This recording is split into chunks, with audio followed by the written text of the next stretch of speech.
हरे कृष्ण. स्वागत आहे सर्वांचं. श्री श्री राधा गोविंद इस्कॉन मंगळुरू तर्फे घेतला जाणारा हा कार्तिक मासचा वर्ग आहे, ज्याच्यामध्ये आपण श्रीला प्रभुपाद यांच्या आशीर्वादाने आणि नामानिष्ठदास प्रभूजी यांच्या मार्गदर्शनामध्ये श्रीमद भागवतमच्या पहिल्या स्कंदाचं वाचन करत आहोत.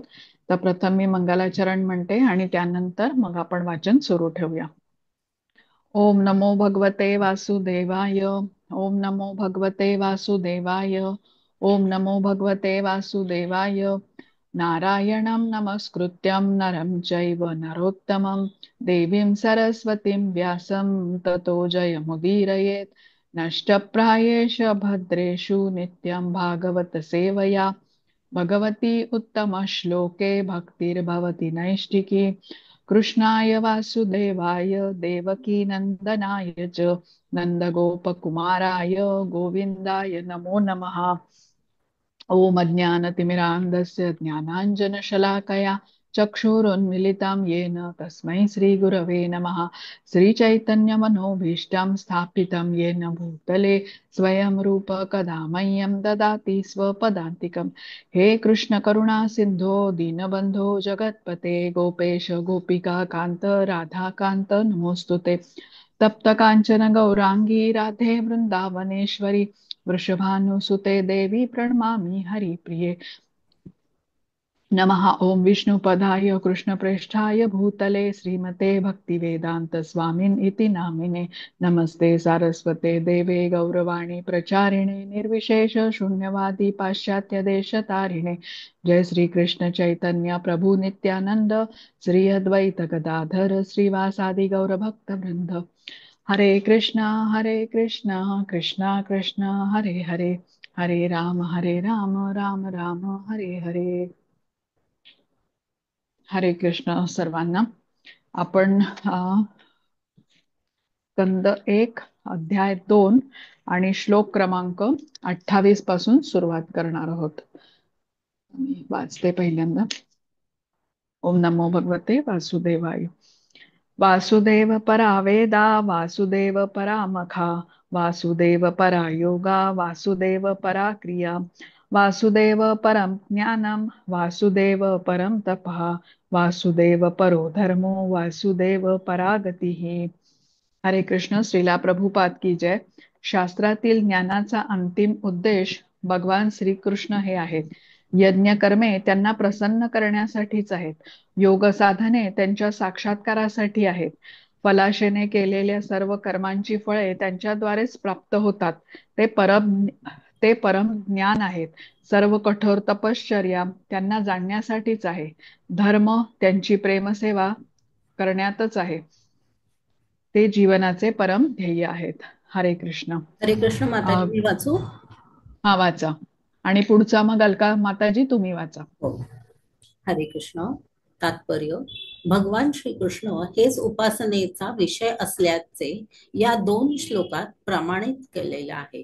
वैदिक शास्त्रात तेच जीवनाचे लक्ष्य सांगितले आहे. भगवंताशी संबंध प्रस्थापित करणे आणि विस्मृत भगवत भक्तीला पुन्हा जागृत करणे हेच वेदांचे सारतत्व आहे. भगवद्गीतेत भगवंतांनी याच सिद्धांताचं समर्थन केलेलं आहे. वेदांचे अंतिम प्रयोजन केवळ मला जाणणे हेच आहे. बद्ध जीवांना भगवान श्रीकृष्णांची जाण करून देण्याकरताच भगवंतांनी व्यासदेवांच्या रूपाने प्रकट होऊन शास्त्रांचे संकलन केले आहे. कोणतीही देवता भौतिक बंधनातून स्वातंत्र्य प्रदान करू शकत नाही, हेच सर्व वैदिक शास्त्रांचे मत आहे. भगवंतांविषयी कोणतीही माहिती नसलेल्या निराकारवादी भगवंतांच्या सर्वश्रेष्ठ सामर्थ्याला हीन लेखून त्यांना इतर सर्वसाधारण जीवांच्या स्तरावर ठेवतात. या कृतीमुळे असे निर्विशेषवादी मोठ्या कष्टाने भौतिक बंधनातून मुक्ती मिळवतात. ते केवळ अनेकानेक जन्मानंतर ज्ञानाद्वारे सुसंस्कृत झाल्यानंतर भगवंतांना शरण जाऊ शकतात. कोणी असा वाद करील की वैदिक क्रिया या यज्ञानुष्ठानावर आधारित आहेत. हे सत्य आहे, पण असे सर्व यज्ञ सुद्धा वासुदेवांविषयीच्या सत्याचा अनुभव किंवा साक्षात्कार होण्याकरिताच आहे. वासुदेवांचे यज्ञ हे एक दुसरे नाव आहे. भगवद्गीतेत असे स्पष्ट घोषित केले आहे, सर्व प्रकारचे यज्ञ आणि क्रिया यज्ञांच्या किंवा भगवान श्री विष्णूंच्या संतोषाकरता केल्या पाहिजेत. योग पद्धतीविषयी देखील हेच सत्य आहे. योग म्हणजे भगवंतांशी संबंध होणे होय. या योग पद्धती आसने, प्राणायाम, ध्यान अशा कित्येक शारीरिक प्रक्रियांचा अंतर्भाव होतो. तथापि या सर्व प्रक्रिया वासुदेवांच्या स्थान विशिष्ट परमात्मा स्वरूपावर ध्यान एकाग्र होण्याकरताच आहेत. परमात्मा साक्षात्कार हा वासुदेवांचा अंशतः साक्षात्कार होय. जर कोणी अशा प्रयत्नात यशस्वी झाला तर पुढे त्याला वासुदेवांचा पूर्ण रूपाने साक्षात्कार होऊ शकतो. परंतु दुर्दैवाने बहुतेक योगी शारीरिक प्रक्रियेतून संपादित केलेल्या सिद्धींच्या सामर्थ्याने विचलित होतात. त्यांना योगभ्रष्ट असे संबोधले जाते. अशा भ्रष्ट योग्यांना त्यांच्या वासुदेवांच्या साक्षात्काराचे अपूर्ण राहिलेले कार्य पूर्ण करता यावे म्हणून विद्वान ब्राह्मणांच्या वंशात अथवा श्रीमंत वाणिकाच्या परिवारात जन्माला घालून पुन्हा संधी दिली जाते.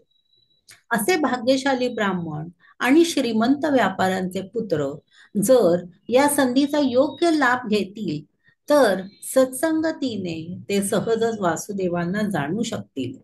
परंतु दुर्दैवाने असे उपजत भाग्यशाली लोक पुन्हा लौकिक संपत्ती आणि प्रतिष्ठा या गोष्टींना मोहित होतात आणि जीवनाचे ध्येय प्रत्यक्षात विसरतात. हीच गोष्ट ज्ञानाच्या विकासाचीही आहे. भगवद्गीतेनुसार ज्ञानाच्या विकासासाठी 18 उपाय आहेत. अशा ज्ञानाच्या विकासाने मनुष्य क्रमशः गर्वरहित, दर्परहित, अहिंसक, सहनशील, सरळ, श्री गुरुप्रती श्रद्धावान आणि आत्मसंयमी होतो. तसेच तो गृह, परिवार याविषयी अनासक्त होतो आणि जन्म, मृत्यू, जरा, व्याधीपासून प्राप्त होणाऱ्या दुःखांविषयी सावध होतो. ज्ञानाच्या विकासाचे पर्यावसन भगवान वासुदेवांच्या सेवामय भक्तीत होत असते. अर्थात सर्व प्रकारच्या ज्ञानाचा विकासाचा परम उद्देश वासुदेवच आहे. वासुदेवांच्या प्राप्तीच्या दिव्य स्तराकडे प्रगत करणाऱ्या ज्ञानाचा विकास म्हणजे वास्तविक ज्ञान होय. अनेक शाखातील प्राकृतिक विज्ञानाला भगवद्गीतेत अज्ञान संबोधून त्याचा निराधार केला आहे. प्राकृतिक विज्ञानाचा आत्यंतिक उद्देश इंद्रियांची तृप्ती करणे हा आहे. त्याचा अर्थ असा की भौतिक अस्तित्वाचा काळ अधिक वाढवणे आणि त्रितापांचे सातत्य चालू ठेवणे. भौतिक अस्तित्वातील दुःखमय जीवनाचा काळ अधिक वाढवणे म्हणजे अज्ञान आहे. परंतु तेच प्राकृतिक विज्ञान आध्यात्मिक ज्ञानाकडे उन्मुख करीत असेल तर असे ज्ञान मनुष्याला भौतिक अस्तित्वाच्या दुःखमय जीवनाचा शेवट करून वासुदेव स्थितीवरील आध्यात्मिक जीवनाचा प्रारंभ करण्यात सहाय्य करते. ती स्थिती सर्व प्रकारच्या तपस्यांना लागू आहे. तपस्या याचा अर्थ जीवनाचे उच्चतर उद्दिष्ट मिळवण्याकरता स्वेच्छेने शारीरिक त्रास सहन करणे हा होय. रावण आणि हिरण्यकश्यपू यांनी इंद्रिय तृप्तीचा हेतू साध्य करण्याकरता कठोर यातना सहन केल्या. कधी कधी राजकारणी लोक सुद्धा राजकीय हेतू संपादन करण्याकरता कडक प्रकारच्या तपश्चर्या करतात. पण ही वास्तविक तपस्या नव्हे. वासुदेवांचे ज्ञान होण्याकरता मनुष्याचे स्वेच्छेने शारीरिक असुविधा स्वीकाराव्यात, कारण तोच खऱ्या तपस्येचा मार्ग आहे. अन्यथा तपस्यांच्या सर्व प्रकारचे वर्गीकरण रजोगुण आणि तमोगुण यात होते. रजोगुण आणि तमोगुण यामुळे जीवनाचा दुःखाचा अंत होऊ शकत नाही. केवळ सत्वगुणातच जीवनाचे त्रिविध दुःखे नाहीशी होऊ शकतात. वसुदेव आणि देवकी हे भगवान श्रीकृष्णांचे माता पिता होते. त्यांनी भगवंतांना पुत्र रूपात प्राप्त करण्याकरता खडतर तपस्या केली. भगवान श्रीकृष्ण सर्व जीवांचे पिता आहेत. भगवद्गीता 14.4 मध्ये म्हटले आहे. ते इतर सर्व जीवांचे आदी जीव आहेत. ते सर्व भोगत्यामध्ये मूळ शाश्वत भोगते आहेत. म्हणून अज्ञानी लोकांना वाटते त्याप्रमाणे कोणीही त्यांचा पिता होऊ शकत नाही. वसुदेव आणि देवकी यांच्या कडक तपश्चर्येने प्रसन्न झाल्यामुळे भगवान श्रीकृष्णांनी त्यांचा पुत्र होण्याचे मान्य केले. यास्तव मनुष्याला तपस्या करावयाची असेल तर त्याने ज्ञानाचा अंतिम हेतू असणाऱ्या वासुदेवांच्या प्राप्तीसाठी ती करावी. आदिपुरुष भगवान श्रीकृष्ण हेच वासुदेव आहे. यापूर्वी सांगितल्याप्रमाणे आदी भगवान श्रीकृष्ण स्वतःला असंख्य रूपात विस्तारित करतात. रूपांचा असा विस्तार त्यांच्या विविध शक्तींद्वारे केला जातो. त्यांच्या शक्तीही विविध प्रकारच्या आहेत आणि त्यांचा अंतरंगा शक्ती श्रेष्ठ आहेत. बहिरंगा शक्ती गुणात्मक दृष्टीने निम्नतर आहेत. भगवद्गीतेत त्यांचे वर्णन परा आणि अपरा प्रकृती असे करण्यात आले आहेत. 7.4 to 6 म्हणून अंतरंगा शक्तीच्या द्वारे प्रकट होणारे त्यांचे विविध रूपाचे प्रकाश किंवा विस्तार हे श्रेष्ठ आहेत आणि जे विस्तार त्यांच्या बहिरंग शक्तीने संपन्न होतात ते निम्न प्रतीचे आहेत. जीव हे सुद्धा भगवंतांचे विस्तार आहेत. भगवंतांच्या अंतरंग शक्तीने ज्या जीवांचा विस्तार होतो ते नित्यमुक्त जीव आहेत आणि जे विस्तार बहिरंग शक्तीचे आहेत ते नित्यबद्ध जीव आहेत. म्हणून ज्ञानाचा सर्व संस्कार, तप, यज्ञ, कर्मे यांचा हेतू आपल्यावर वर्चस्व करणाऱ्या गुणांचा परिवर्तन करणे हाच असावा.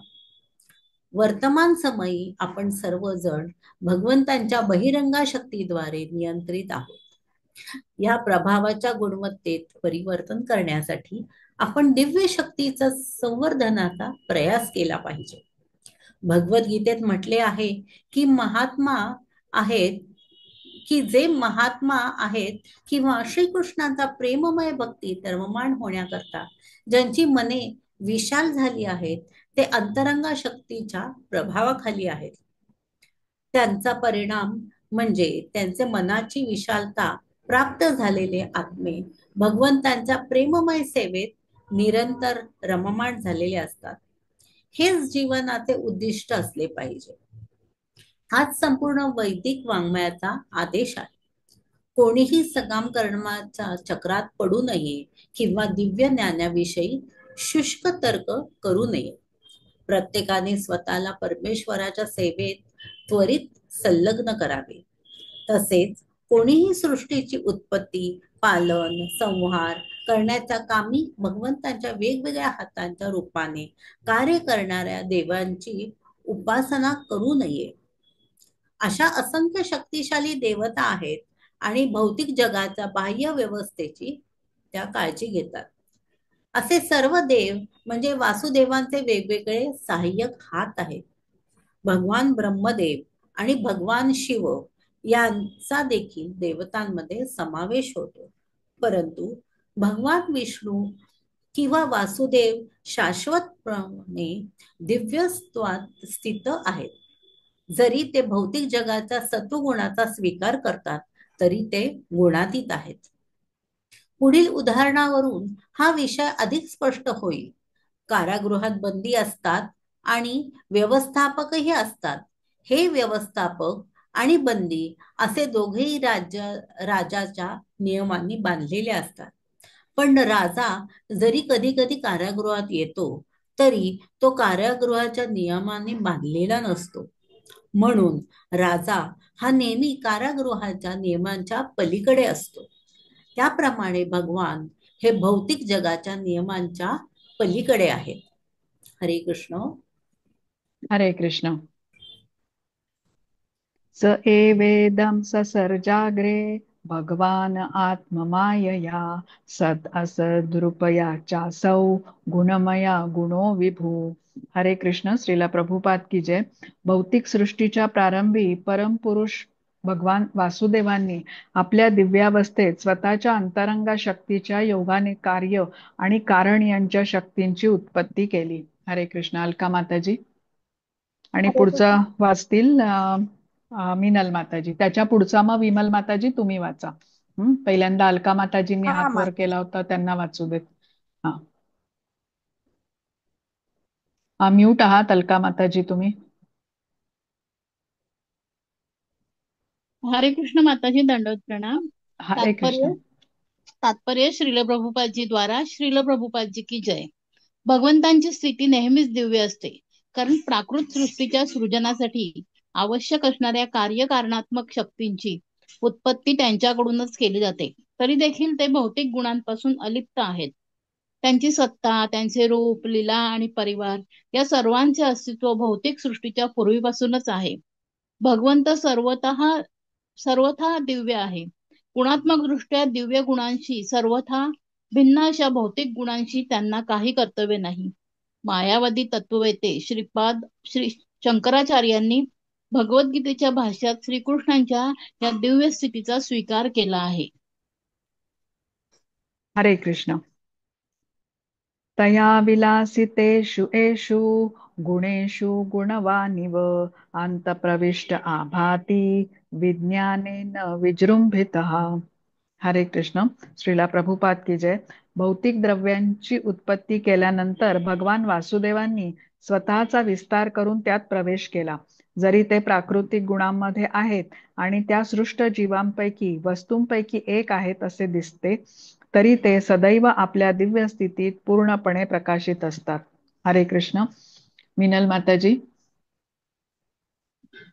हरे कृष्ण. श्रील हरे कृष्ण. प्रभुपाद की जय. तात्पर्य जीव हे भगवंतांचे विभिन्न अंश आहेत. जे बद्ध जीव आध्यात्मिक राज्यात प्रवेश करण्यास अयोग्य आहेत, ते भौतिक जगातील पदार्थांचा यथेच्छ उपभोग घेण्यासाठी भौतिक जगतात पसरलेले आहेत.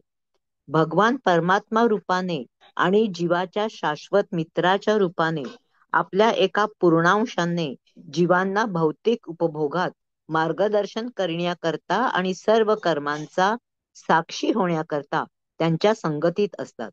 जेव्हा जीव भौतिक जगात उपभोग घेत असतात, तेव्हा भगवंत मात्र भौतिकतेने प्रभावित होत नाहीत. ते आपल्या दिव्य स्थितीतच असतात.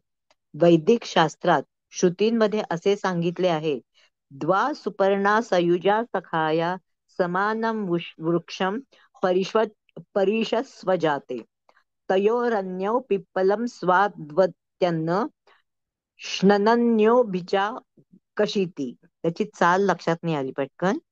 एकाच वृक्षावर दोन वेगवेगळे पक्षी आहेत. त्यांच्या हे मुंडकोपनिषदातलं 3.11 मधलं आहे.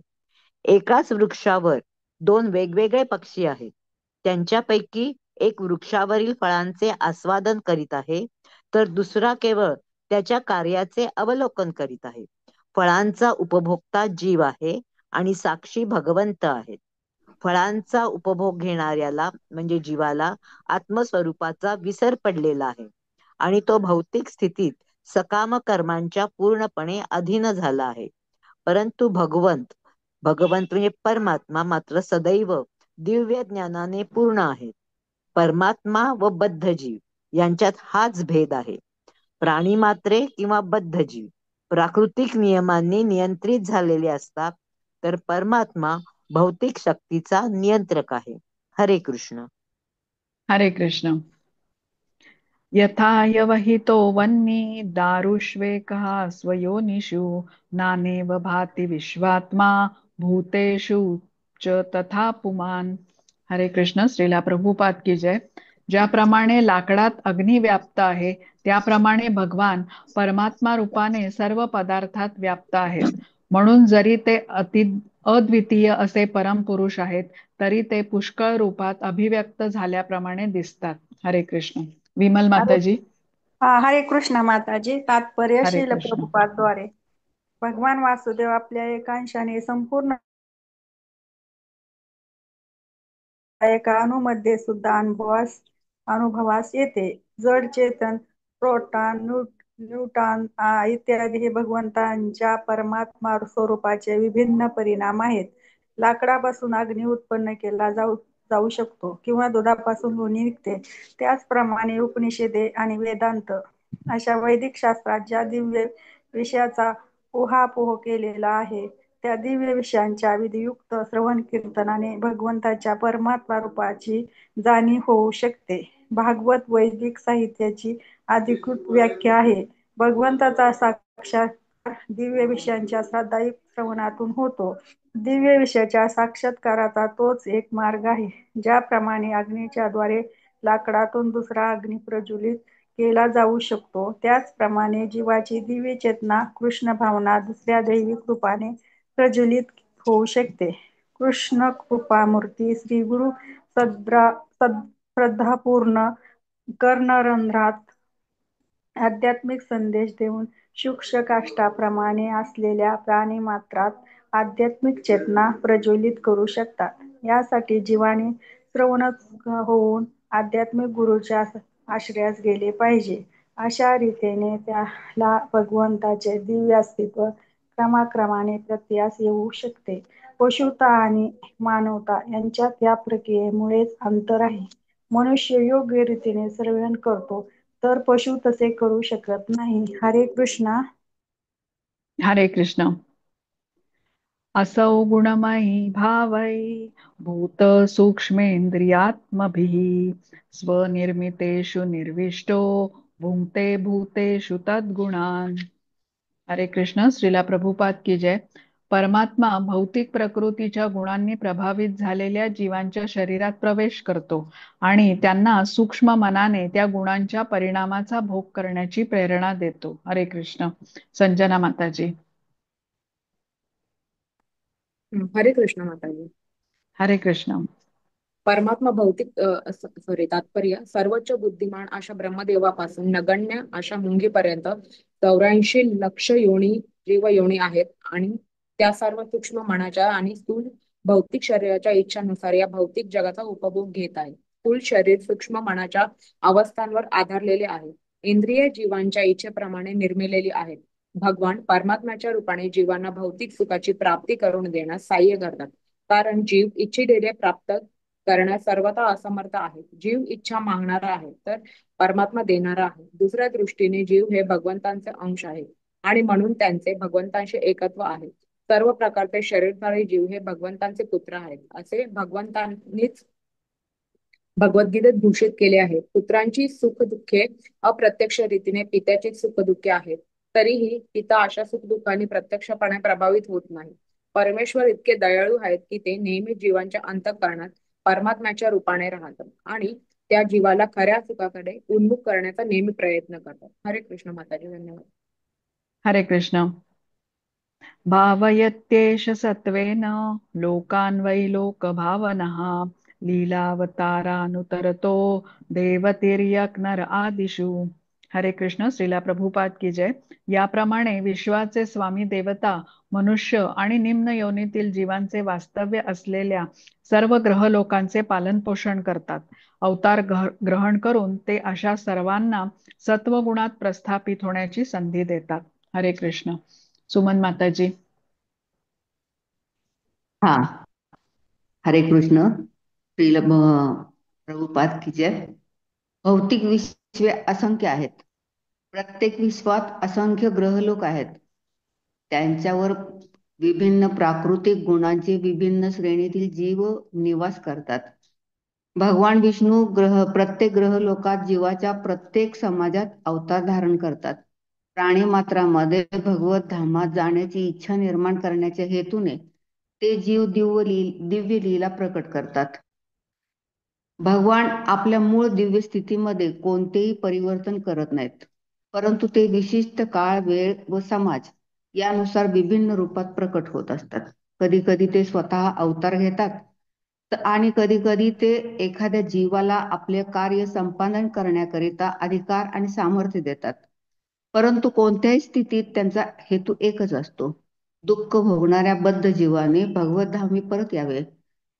जीव ज्या सुखाच्या मागे लागलेले आहेत ते सुख असंख्य विश्वांच्या आणि भौतिक ग्रह लोकांच्या कोणत्याही कोपऱ्यात सापडत नाही.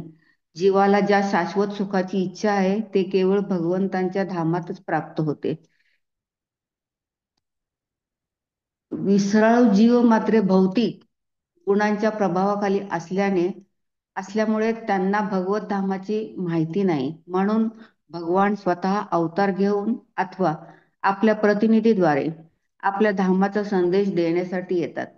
भगवत धामाकडे परत जाण्याविषयीचा संदेश असे अवतार आणि प्रतिनिधी केवळ मानव समाजालाच देतात असे नव्हे, तर त्यांचे हे कार्य सर्व प्रकारच्या समाजात, देवलोकात आणि मानवेतर समाजात देखील चाललेले असते. अशा रीतीने श्रीमद भागवतांच्या पहिल्या स्कंदातील दिव्यत्व आणि दिव्य सेवा नामक दुसऱ्या अध्यायावरील भक्ती वेदांत भाष्य संपन्न.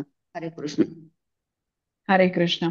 आता सायली माताजी पुढची PDF शेअर करता का?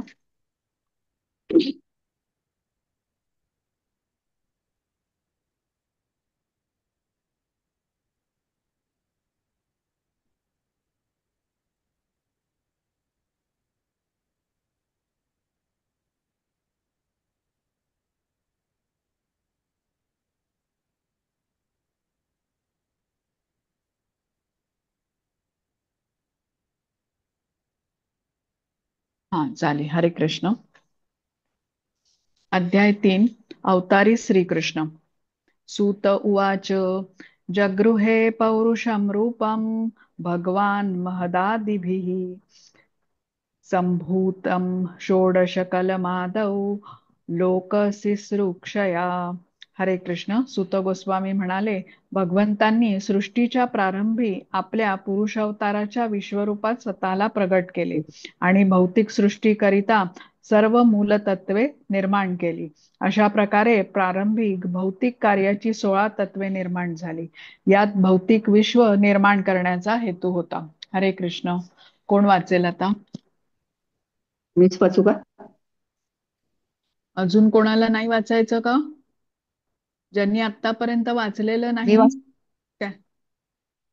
बरं, वाचा मग सुमन माताजी. हरे कृष्ण. भगवद्गीतेत म्हटले आहे की भगवान श्रीकृष्ण आपल्या पूर्णाशाचा विस्तार करून या प्राकृत विश्वाचे पालन पोषण करतात. म्हणून हे पुरुष रूप या त्याच तत्वाचे समर्थन आहे. मूळचे भगवत स्वरूप वासुदेव किंवा भगवान श्रीकृष्ण वासुदेव अथवा नंद महाराज यांचे पुत्र म्हणून विख्यात आहेत. ते ज्ञान, वैराग्य, सामर्थ्य, यश, श्री, सौंदर्य अशा षडेश्वरांनी पूर्ण आहेत. त्या ऐश्वर्याचा एक अंश निराकार ब्रह्माच्या रूपाने प्रकट झाला आहे आणि त्या ऐश्वर्याचा एक अंश परमात्म्याच्या रूपाने प्रकट झालाय. भगवान श्रीकृष्णाचे हे मूळ पुरुष रूप मूळ परमात्मा अभिव्यक्तीच आहे. या भौतिक सृष्टीतील 3 पुरुष रूपे आहेत आणि कारणोदकशाही विष्णू म्हणून ओळखले जाणारे रूप हे त्यात सर्वप्रथम आहे. गर्भोदकशाही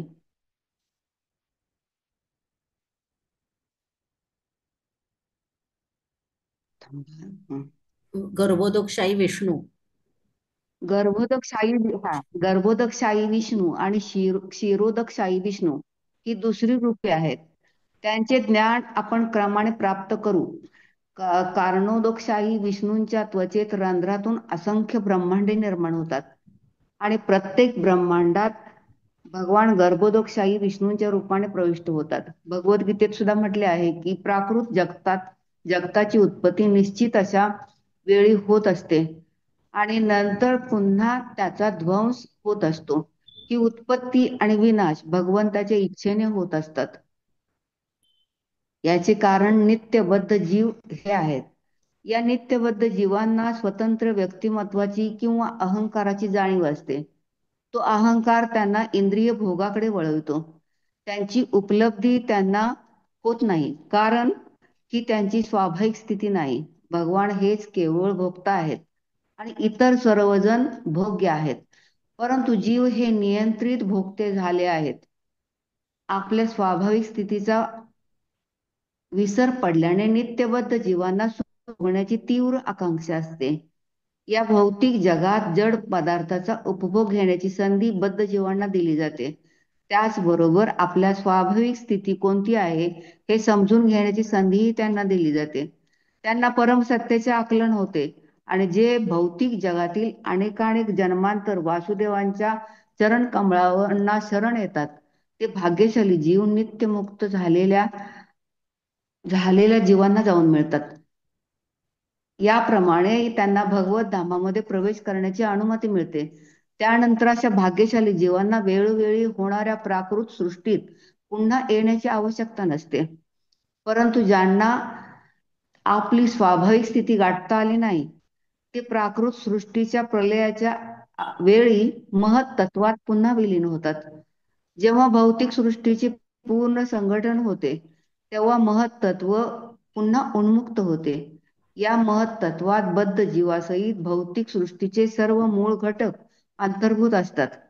प्रारंभी हे महत तत्व ज्या 16 भागात विभक्त होत असते ते भाग म्हणजे 5 स्थूल भौतिक तत्वे आणि 11 कर्मेंद्रिय होत.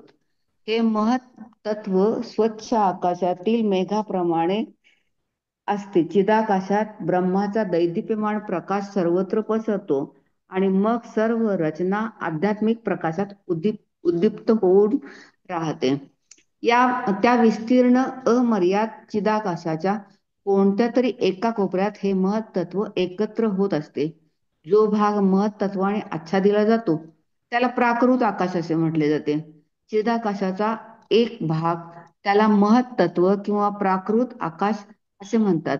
तो अखिल चिदाकाशाचा केवळ एक लहानसा भाग आहे. या महत तत्वात असंख्य ब्रह्मांडे असतात. महाविष्णू म्हणून ओळखले जाणारे कारणोदकशाही विष्णू ही सर्व ब्रह्मांडे एकाच वेळी उत्पन्न करतात. प्राकृत आकाशाला तत्वयुक्त करण्यासाठी ते त्यावर केवळ दृष्टिक्षेप टाकतात. हरे कृष्ण. हरे कृष्ण. यस्यांबसी शयानस्य योगनिद्रां वितंवतः नाभिमृद अंबुजातासीत ब्रह्मा विश्वसृजां पतीः. हरे कृष्ण. श्रीला प्रभुपाद की जय. सृजन होते वेळी गर्भोदकात योगनिद्रेत पहुडलेल्या पुरुषाच्या नाभी सरोवरापासून एक कमळनाळ अंकुरित झाले आणि त्या कमळनाळेवरील कमळातून विश्वातील अखिल सृजनकर्त्याचे स्वामी ब्रह्मदेव प्रकट झाले. आता कोण वाचेल? असो माताजी. हा वाचा. हरे कृष्ण. तात्पर्य शील प्रभुपाद्वारे कारणोदकशाही विष्णू हे प्रथम पुरुष आहे. त्यांच्या रोमछिद्रातून अनेक ब्रह्मांडे प्रगट झालेली आहेत. त्या प्रत्येक ब्रह्मांडात हे प्रथम पुरुष गर्दोपशाही विष्णूच्या रूपाने प्रविष्ट होतात. त्यांच्या श्वेत जळाने भरलेल्या ब्रह्मांडाच्या अर्ध्या भागात ते पोहोडलेले असतात. गर्दोपशाही विष्णूच्या नाभीतून एक कमळनाळ देठ अंकुरित होते. ते देठ अखिल प्राणिमात्राच्या पितामह आणि विश्वव्यवस्थेच्या कार्यात व परिपूर्ण आराखड्यामध्ये संलग्न असलेल्या सृजनकार देवाचे स्वामी अशा ब्रह्मदेवाचे जन्मस्थान आहे. त्या कमळाच्या देठामध्ये ग्रहलोक रचनेने 14 विभाग आहेत. त्यापैकी भूलोकाची स्थिती मध्यावर आहे. कारण वरील भागात इतर अधिक उच्चतर ग्रहलोकाची रचना आहे. सर्वोच्च लोक ब्रह्मलोक अथवा सत्यलोक म्हणून ओळखले जाते. भूलोक रचनेच्या खाली 7 प्रकारच्या निम्नस्तर ग्रहलोक रचना आहेत. त्यावर असुर आणि तत्सम इतर जडवादी प्राणिमात्राचा निवास असतो. गर्दोपशाही विष्णूच्या क्षीरोदकशाही विष्णूचा विस्तार होतो. हे क्षीरोदकशाही विष्णू सर्व प्राणिमात्राचे सर्वाधिक परमात्मा आहे. त्यांनाच हरी असे संबोधतात. त्यांच्यापासून विश्वातील सर्व अवताराचे आगमन होते. निष्कर्ष असा की पुरुष अवतार 3 रूपात प्रगट होतो. प्रथम कारणोदकशाही विष्णू ते महत्तत्वात सामूहिक भौतिक घटकाची निर्मिती करतात. दुसरे गर्दोपशाही हे प्रत्येक ब्रह्मांडात प्रविष्ट होतात. तसे क्षीरोदकशाही विष्णू हे प्रत्येक सजीव आणि निर्जीव भौतिक पदार्थाचे परमात्मा आहेत. ज्याला भगवंताच्या पुरुष स्वरूपाचे यथायोग्य ज्ञान आहे त्याने भगवंतांना योग्य रीतीने जाणले आहे आणि जसा ज्ञाता जन्म मृत्यू जरा व्याधीच्या भौतिक बंधनातून मुक्त होतो. भगवद्गीतेत याची पुष्टी केली आहे. या श्लोकात महाविष्णूच्या विषयी सार संग्रहित केलेला आहे. महाविष्णू स्वेच्छेने चिदाक्षाहीतील एका भागात पोहोडतात. ते कारण समुद्रावर पोहोडलेले असताना प्रकृतीवर दृष्टिक्षेप टाकतात आणि तत्क्षणी महत्त्व प्रगट होते. अशा प्रकारे भगवंताच्या शक्तीने उत्तेजित होऊन ज्याप्रमाणे वृक्ष यथाकाल स्वतःला असंख्य पक्व फळांनी सजविते, त्याप्रमाणे भौतिक प्रकृती असंख्य विश्वनिर्माणे करते. मायाद्वारे वृक्षाचे बीजाचे रोपण केले जाते आणि यथासमये ते रोपटे असंख्य फळासहित अस्तित्वात येते. कारणाविना काही उपजा होणे शक्य नाही. आपण मूर्खपणाने सृजनाचा नास्तिक सिद्धांत स्वीकारू नये. नास्तिकांचे भगवद्गीतेत वर्णन दिलेले आहे. नास्तिक किंवा निरीश्वरवादी लोक सृजनकर्त्यावर विश्वास ठेवत नाहीत आणि सृष्टीच्या उत्पत्तीविषयी स्पष्टीकरण करणारा योग्य सिद्धांत देखील देत नाहीत. ज्याप्रमाणे प्रकृती किंवा स्त्री पुरुषाच्या संपर्कात संतती निर्माण करू शकत नाही, त्याप्रमाणे भगवंताच्या शक्तीविना भौतिक प्रकृतीजवळ सृजन करण्याचे कोणते बळ नाही. पुरुष गर्भाधान करतो आणि मग प्रकृती जन्म देते. म्हणून भौतिक जड घटकापासून स्वतंत्र निर्मितीच्या शक्तीची कधीही अपेक्षा करू नये. अशी आशा करणे म्हणजे अजामल स्तनातून दूध आशा करण्यासारखे आहे. प्रकृतीच्या किंवा निसर्गाच्या ठिकाणी गर्भधान करणाऱ्या पुरुषाच्या ठिकाणी आपण विश्वास ठेवला पाहिजे. भगवंतांना योगनिद्रेत पोहोडण्याची इच्छा झाली आणि प्रकृतीने लगेच असंख्य ब्रह्मांडे निर्माण केली. त्या प्रत्येकात भगवंत प्रविष्ट झाले आणि त्यांच्या इच्छेने सर्व ग्रह आणि इतर सृजन त्याच वेळी अस्तित्वात आले. भगवंत अनंत शक्तीने संपन्न आहेत. त्यांना वैयक्तिक काही कर्तव्य नसले तरी ते पूर्ण योजनेने स्वच्छेनुसार जगू शकतात. ते असम ऊर्ध्व असमऊर्ध आहेत. त्यांच्या समान कोणी नाही आणि श्रेष्ठही कोणी नाही, हा वेदांचा निर्णय आहे. हरे कृष्ण. हरे कृष्ण. आता 2 श्लोक अजून करून आपण मग आज थांबूया, कारण आज सगळेजण आलेले नाहीये. हरे कृष्ण. यस्यावयव संस्थाने कल्पितो लोकविस्तरः तद्वै भगवतो रूपम विशुद्धम सत्वमूर्जितम. हरे कृष्ण. श्रीला प्रभुपाद की जय. ब्रह्मांडातील सर्व लोकरचना विराट पुरुषाच्या शरीरात कल्पित केलेल्या आहेत, परंतु या सृष्ट भौतिक तत्वांशी भगवंतांचा काही संबंध नाही. त्यांचा श्रीविग्रह शाश्वत रूपाने विशुद्ध दिव्य स्वरूपात स्थित असतो. हरे कृष्ण. मी वाचू का माताजी? हा, अलका माताजी आणि मग पुढचा श्लोक योजना माताजी. हा वाचा. हरे कृष्ण माताजी. दंडवत प्रणाम. तात्पर्य श्रील प्रभुपादजी द्वारा श्रील प्रभुपादजी की जय. विराट रूप किंवा विश्वरूप हे पूर्ण पुरुषोत्तम भगवंतांचे एक दिव्य असे रूप आहे. परंतु ज्या लोकांना याविषयी अज्ञान आहे, अशा नवसाधक स्तरावरील अध्यात्मवाद्यांसाठी विश्वरूपाची संकल्पना आहे. त्यांच्या कल्पनेप्रमाणे रूप म्हणजे या भौतिक जगातील काहीतरी वस्तू होय. म्हणून प्रारंभी भगवंतांच्या शक्तीच्या विस्तारावर मन केंद्रित करता येण्यासाठी अशी परमसत्याविषयीची विरुद्ध कल्पना आवश्यक आहे. वर सांगितल्याप्रमाणे भगवान महत्त्वाच्या रूपात आपली शक्ती विस्तारित करतात. त्यामध्ये सर्व भौतिक घटकांचा समावेश असतो. भगवंतांच्या विस्तारित शक्ती आणि स्वतः भगवंत एका दृष्टीने एकच आहे, परंतु त्याच वेळी महत्त्व भगवंताहून भिन्न आहे. अर्थात भगवंतांची शक्ती आणि स्वतः भगवंत एका वेळी भिन्न असूनही अभिन्न आहेत. म्हणून विशेषतः निराकारवाद्यांसाठी असलेली विराट रूपाची कल्पना भगवंतांच्या शाश्वत रूपाहून भिन्न नाही. हे भगवंतांचे शाश्वत रूप महत्त्वाच्या निर्मितीपूर्वीचे आहे. येथे भगवंतांचे शाश्वत रूप भौतिक गुणांच्या पूर्णपणे पलीकडे अतिदिव्य असे असल्याचे दृढतेने प्रतिपादन केले आहे. अगदी तेच दिव्य असे भगवंतांचे रूप त्यांच्या अंतरंग शक्तीद्वारा प्रकट होत असते. त्यांच्या अवतारांची विविध रूपात्मक जी घडण आहे ती महत्त्वाला स्पर्श करीत नाही. ती नेहमी दिव्य स्वरूपी असते. श्रील प्रभुपादजी की जय. हरे कृष्ण माताजी. हरे कृष्ण. पश्यन्ति अधरूपम् अधप्रचक्षुषा सहस्रपाद उरुभुज आनन अद्भुतम् सहस्रमूर्ध श्रवणाक्षि नासिकम् सहस्रमौली अंबरकुंडल उल्लसत. हरे कृष्ण. श्रीला प्रभुपाद की जय. भक्त आपल्या पूर्ण नेत्रांनी सहस्त्र पाय, जंघा, हात, मुखे असलेल्या असाधारण दिव्य पुरुष रूपाचे दर्शन करतात. त्या दिव्य रूपाची सहस्त्र शिरे, कान, नेत्र, नासिका इत्यादी आहेत. ही सर्व सहस्त्र मुकुटांनी, तेजस्वी कुंडलांनी आणि हारांनी सुशोभित आहेत. हरे कृष्ण. योजना माताजी. हरे कृष्ण माताजी. सादर प्रणाम. तात्पर्य हरे श्रीला कृष्ण. प्रभुपाद द्वारा. श्रीला प्रभुपाद की जय.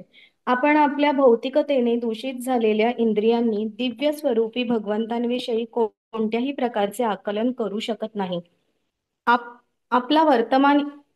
आपली वर्तमान इंद्रिये भक्तीच्या प्रेममय सेवेच्या प्रक्रियेने शुद्ध व्हायला हवीत. पश्चात भगवंत स्वतःहून प्रकट होतात. भगवद्गीतेत अशी पुष्टी केली आहे, दिव्य अशा भगवंतांचे आकलन केवळ शुद्ध प्रेमभक्तीनेच होऊ शकते. तसेच वेदांत देखील याची पुष्टी केली आहे की केवळ शुद्ध प्रेममय भक्तीच मनुष्याला, माताजी स्क्रोल करता का, भगवंतांजवळ नेऊ शकते आणि भगवंतांना प्रकट करू शकते. ब्रह्मसंहितेतही असे म्हटले आहे की प्रेमरूपी अंजनाने रंजित अशा नेत्रांनी भक्त सदैव भगवंतांचे दर्शन करतात. म्हणून आपण अशा व्यक्तींकडून भगवंतांच्या दिव्य स्वरूपाचे ज्ञान प्राप्त करायला हवे की ज्यांनी प्रेमरूपी अंजनांनी माखलेल्या पूर्ण नेत्रांनी त्यांना वास्तविकपणे पाहिलेले आहे. भौतिक जगत सुद्धा आपण आपल्या स्वतःच्या नेत्रांनी नेहमीच वस्तू पाहतो असे नाही. कधी कधी ज्यांनी वस्तू प्रत्यक्ष पाहिल्या आहेत किंवा केल्या आहेत त्यांच्या अनुभवाच्या द्वारेच आपण वस्तूंना पाहतो. जर प्राकृत पदार्थांचा अनुभव येण्याकरिता ही पद्धती आहे, तर ज्या दिव्य गोष्टी आहेत त्यांना तर हीच पद्धत पूर्णपणे लागू आहे. दृढता आणि धैर्याने आपण परमसत्य व त्यांच्या वेगवेगळ्या स्वरूपांविषयीच्या विषय वस्तूंचा अनुभव घेऊ शकतो. भगवान नवसाधकांना जरी रूपरहित वाटत असले तरी तज्ञ सेवक त्यांचे दिव्य रूप अनुभवतात. हरे कृष्ण माताजी. सादर प्रणाम. हरे कृष्ण. आज थांबूया आपण इथे. उद्या उर्वरित वाचन सुरू ठेवूया. वांछा कल्पतरुभ्यश्च कृपा सिंधुभ्य एव च पतितानां पावनेभ्यो वैष्णवेभ्यो नमो नमः. अनंत कोटी वैष्णववृंद की जय. श्रीला प्रभुपाद की जय. हरे कृष्णा कृष्णा कृष्णा हरे हरे, हरे राम राम राम हरे हरे. हरे हरे कृष्ण. हरी बोल सर्वांना. कृष्ण. हरी बोल सर्वांना. हरे